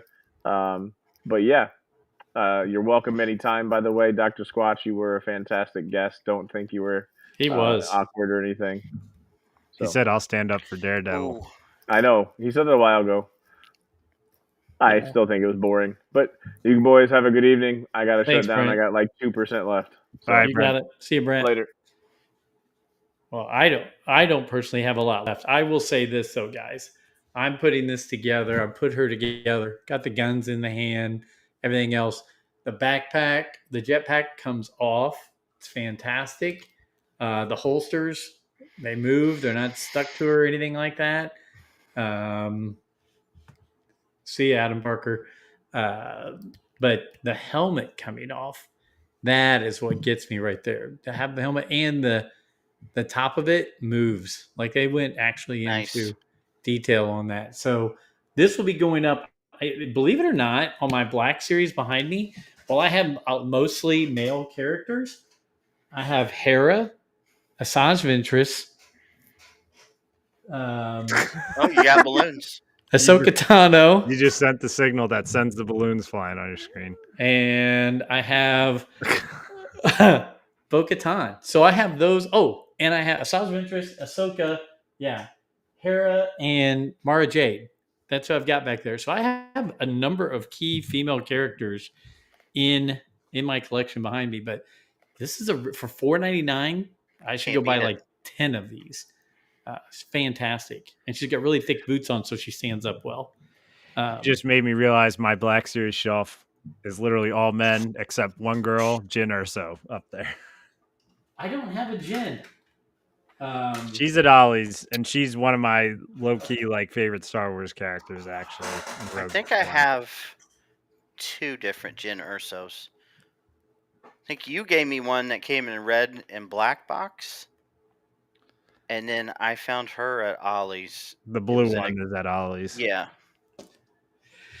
We didn't do much toy time, but I at least wanted to open that character. So, guys, I would say we've almost gone. Go ahead, Alfie. Before we get going, there was a surprise cameo in this episode. I know it. Do you? I missed it. Go ahead. Sam Witwer? Holy. Yes. He was the voice on Cassian's Mission Impossible headset. You are a fashion designer. You did this. You are from here. That's awesome. You know, it was kind of cool to see that aspect of it where it was like, all right, I got to memorize who I am. They have this earpiece ready for me with the story of who I am, you know? I really liked when he was on Gorman, how they kept showing his reflection when he was talking to the... it's like seeing another him. Yeah, he's not who he is. You know, he's a double agent. I like that. She kept showing him his reflection in puddles too when he was walking. I think it's fantastic. You're seeing the other Cassian Andor. You're seeing Avion. What was his name? Sky. Yeah. I thought it was like Sky Avion. Fashion design. Yeah. D-Doc, you said Game of Thrones characters or actors, actresses in this episode. Who you got? I saw the one guy who was the Maester who was in House of the Dragon.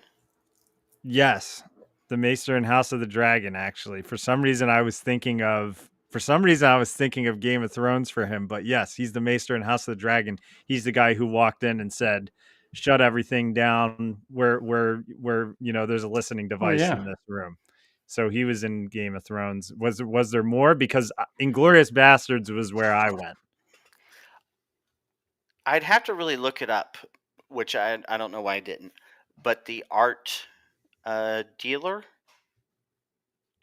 was that not the witch from Game of Thrones, the one that kills Khal Drogo? Oh, interesting. Oh, the lady. I don't know. I gotta see it again. I got to see it again in Andor. I know who you're talking about in Game of Thrones. And then casts a spell to bring him back to life, and he's like a zombie. Yes. Now, what scene was she in this? The art dealer. I'm trying to remember. She was the one that was in control of Davos's art collection, and she was all distraught because they found the forgery. Yeah, I think that was her, Alfie. I'm gonna have to look at that, but I think you're right on that. Actually, I think it was the girl who they caught on the mic, and then she was kind of talking to her on the side. Right. Yeah. And I don't know why I didn't put it together until this week that Vel is from Game of Thrones. She's the one that trained with Arya in Bravos. Yes, I knew she looked familiar. I hated her in Game of Thrones. Damn. I knew that. See, I just couldn't help but because I was like, I always love when I can like see a character and know what movie they're from or show they're from without finally having, because if it bothers me enough, I'll go to IMDb while I'm watching it. But right away when they showed that guy who's kind of in charge of the rebellion on Gorm, or Gorman. I mean, I keep thinking it's Gorm, and they call the people Gorman, but it's Gorman. Like that like has messed with me. But yeah, he's the first guy who gets his head beaten with the baseball bat in Inglourious Bastards. Huh. You know the guy who first meets the Bear Jew in Inglourious Bastards, when you hear the bat clanking in the hallway? Yes. And it's like kind of like the first Nazi officer that they have on his knees there. I did not realize that. Yeah, that's the guy who plays that role. I'll send you the picture of him. If you've seen Inglourious Bastards, you'll see the picture and you'll remember it right away. But yeah, he was good in his role. It was good. There's a lot that I liked and a lot that I was just kind of like I was like this 3 episodes. I love the first 3. I don't dislike these 3. I just thought that it definitely took it down a notch a little bit. So there was so much about these 3 episodes that I really, really like, but it's just so uninteresting. And that's what I'm having a hard time with, because I want to like this show so much, and these 3 episodes went out of their way to make me not like them. It's almost like they're wanting. You want to be able to watch a show and walk away and say, "Ah, yeah, I get it," or "Oh, yeah, I enjoyed that," or whatever. This show is one where you go, "I'm going to need to go back and watch that again." What did I miss? What did I not see? What am I? And I don't know if that's the best thing for a show or not. Sometimes it's good, but yeah, it is good because we've watched Star Wars a million times because we want to rewatch it. I don't want to rewatch this, but I feel like I have to because it's so uninteresting. I stopped listening. I stopped caring. You know, like I said, the first time I watched this arc, I had no idea what Saw Gerrera and that machine was doing. I didn't even pick up that they were stealing the Rhydonium because I just didn't care by that point. I was so uninterested in it. And how do you make some crazed out militant that's on drugs boring? I don't know how you do it. You just did. Hats off to you if that's what you were trying for. But we just watched a movie with no payoff. There was no ending to this. There was nothing to make you walk out of the theater and think that was worth seeing because of the climax of this film. I think the title of these 3 should be Bix is Back. Because, I mean, really at the end with her exercising her demons and Cassian feeling like he can believe in her again to go out on these missions, that, I mean, it ended with her going out on a bang and, gun smoking somebody. So, but yeah, there was a lot where you're like, okay, I'll wait and see how this turns out next time. I was hoping the Gorman would build up faster, but I guess they're trying to show us that it takes a while to build up a rebellion. Yeah. I think the payoff for Gorman will be excellent, though. And I think it'll be brutal. And I think Cyril is going to die on Gorman. I can believe that. Is that why she's having the panic attack? Yeah, I think yeah. I remember seeing him in the crowd, in the middle of that crowd when the stormtroopers were coming. I think he's going to get a little too caught up in his character, and I think he's going to get caught up in the middle of whatever the hell is going to go down there. Yeah, because I think in the trailer you see Melchi in the crowd too. Mm-hmm. So I don't know. It's not going to end well. It's a preamble to Rogue One. If I have to sit through an hour and 15 minutes of more talking to get to that, and it's the last 15 minutes of this next arc,